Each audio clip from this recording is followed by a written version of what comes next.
Amen. Ça veut dire, ça implique qu'il n'y a plus aucune trace de tout ce que tu as fait ou tes ancêtres ont fait dans ta vie. Amen. Alléluia. Amen. Le salut par le sang de Jésus implique que tu es aimé par Dieu.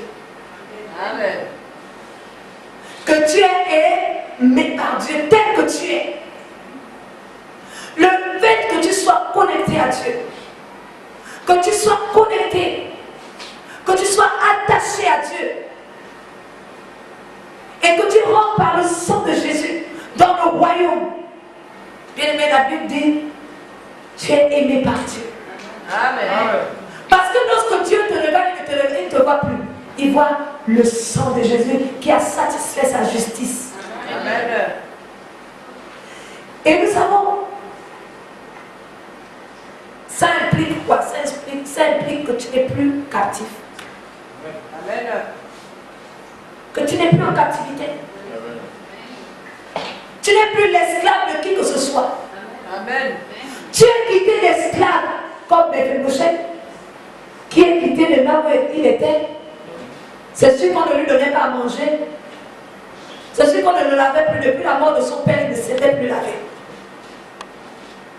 Alléluia. Amen. Parce que les gens comme ça, vous savez, quand un roi est tombé ou un président est tombé, on fait souffrir sa descendance. Hein? Même ses propres parents. C'est sûr qu'on avait certainement mis dans une cabane, éloigné, comme il était infirme. Il faisait tous ses besoins sur place. Alléluia. Amen. Mais dans son état, le roi l'a accepté dans son état à manger. Oh, bien aimé, Dieu t'accepte tel que tu es. Amen.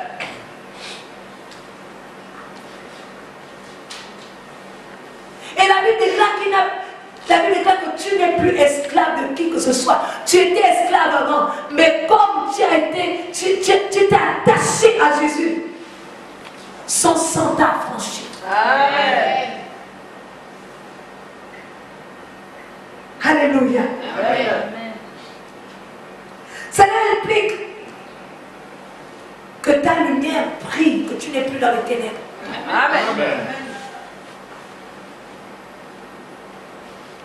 Le salut que t'apporte le sang de Jésus implique que tu n'es plus dans les ténèbres. Amen. Tu es maintenant dans la lumière et toi-même tu es déjà lumière. Amen. Et mais si tu doutes un jour de cela, je serai là pour te rappeler que tu n'es plus les ténèbres, que tu es maintenant de la lumière. Amen. À cause de quoi? Le sang de Jésus. Le sang de Jésus qui est arrivé dans ta vie. Pourquoi? Parce que tu t'es attaché. Amen. Amen. Cette année, plus que jamais, attache-toi. Amen. Plus que jamais, attache-toi. Attache-toi à la parole de Dieu. Amen. Je ne te demande pas de t'attacher à un homme. Je te demande de t'attacher à la parole de Dieu. Écoute-moi bien, je ne te demande pas de t'attacher à un homme. Je te demande de t'attacher à la parole de Dieu. Amen. Si ce que je te dis n'est pas dans la Bible, ne le fais pas. Si mes explications ne sont pas dans la Bible, ne le fais pas. Alléluia. Amen. Parce que réellement tu dois t'attacher à la parole de Dieu. Parce que moi je suis aussi fait de la chair. Je peux décider de parler par ma chair. Alléluia. Amen. Quand l'apôtre Paul parlait, quelquefois il disait que non pas, ce n'est pas Dieu qui le dit, mais c'est moi qui le dis. Alléluia. Amen. Je donne mon point de vue en tant qu'être humain. Il peut arriver que le pasteur donne son point de vue en tant qu'être humain. Mais si ce point de vue ne concorde pas avec la parole de Dieu, ne m'écoute pas. Alléluia. Amen. Parce que tu dois t'attacher à quoi? À la parole de Dieu. C'est de là que deviennent les sources de la vie. Amen.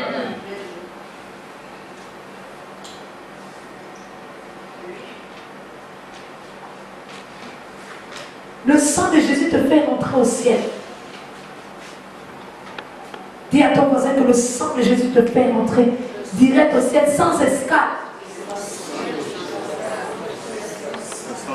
Il n'y a pas d'escale au plus purgatoire.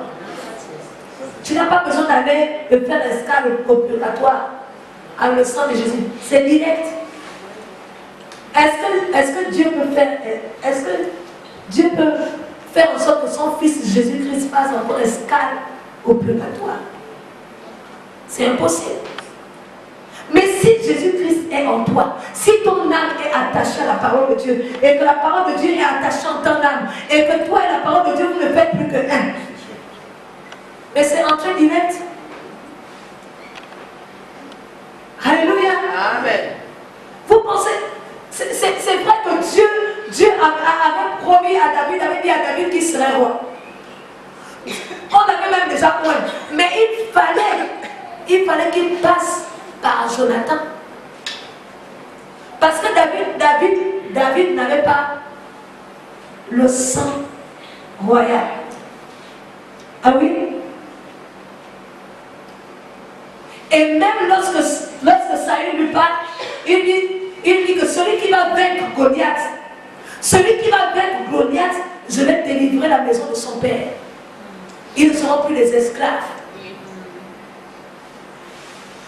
Donc pour qu'un esclave puisse éviter, il faut qu'il s'attache au sang royal. Et la personne qui avait le sang royal, c'était qui? Jonathan. Donc pour que toi, pécheur, moi, pécheresse, on puisse être les fils et les filles de Dieu, il faudrait qu'on s'attache à qui? Au Fils de Dieu, qui est Jésus-Christ de Nazareth. Amen.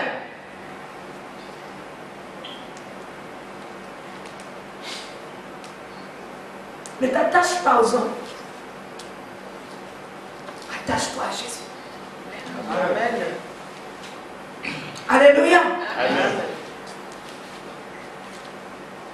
Cela implique connaître Jésus-Christ. Alléluia. Amen.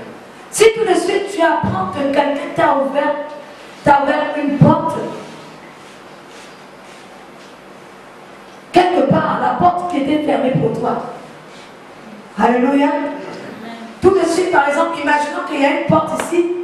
J'essaie d'ouvrir la porte, j'essaie d'ouvrir. C'est la porte par laquelle je dois passer. La seule personne qui doit passer par cette porte, c'est la bergère Sainte-Hélène. Mais j'essaie d'ouvrir la porte ne s'ouvre pas. J'essaie d'ouvrir, ça ne s'ouvre pas. Après je dis non, je m'en vais, je suis fatiguée. Je vais m'asseoir. Et maintenant, l'évangéliste Grâce, tu vas te lever. Maintenant, l'évangéliste Grâce, elle vient, elle m'ouvre la porte. Elle m'ouvre la porte et elle s'en va. Quand je reviens, je trouve que la porte est ouverte. La première chose que je vais chercher, c'est connaître la personne qui a été capable d'ouvrir la porte. Amen. Mais le problème pour nous les enfants de Dieu, c'est-à-dire, quand Dieu fait quelque chose dans nos vies, on ne cherche pas à connaître Dieu. On ne cherche pas à connaître Jésus. On cherche à connaître le pasteur. Ce qu'il mange, ce qu'il fait, s'il est tombé, s'il a allongé, il plane, s'il vole, s'il est non. Tu ne cherches pas à connaître Jésus. Le salut implique que tu dois connaître celui qui t'a sauvé. Amen. Lui seul et lui seul. Alléluia. Amen.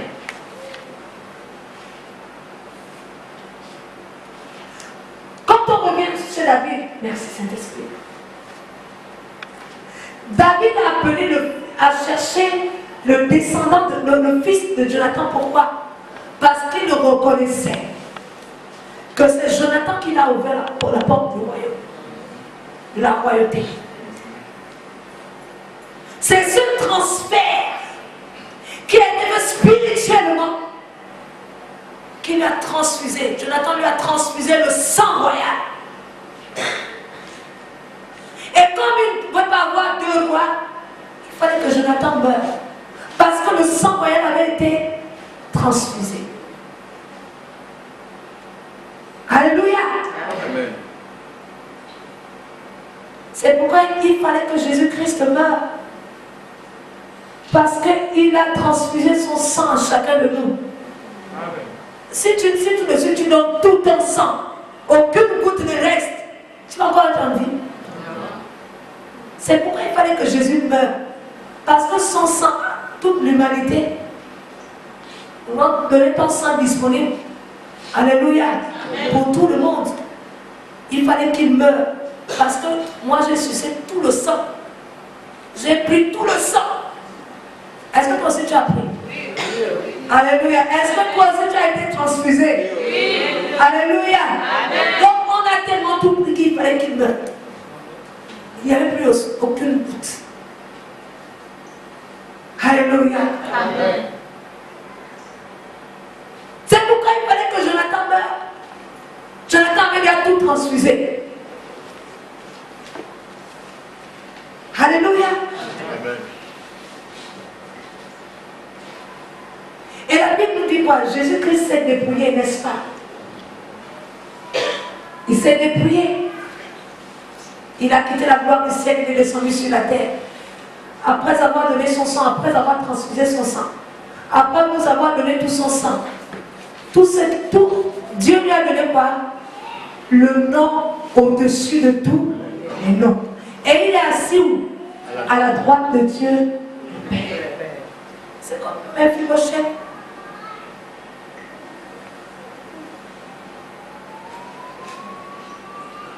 Alléluia. Amen. Dis à ton voisin, attache-toi à Dieu. Attache-toi à Dieu. Attache-toi à Dieu. Attache-toi à Dieu. Voici la parole que Dieu a mise dans mon cœur aujourd'hui, ce matin. Dieu nous demande de nous attacher à lui. Si tu veux que le sang de Jésus-Christ te donne accès au royaume, à la royauté, à la gloire, à la bénédiction, comme l'âme de Jonathan s'est attachée à l'âme de David. Et Jonathan l'aima comme son âme. Attache-toi à Dieu. Aime Dieu comme toi-même tu t'aimes. Aime Dieu plus que ta propre vie. Et tu verras ce que Dieu fera de toi, de génération en génération.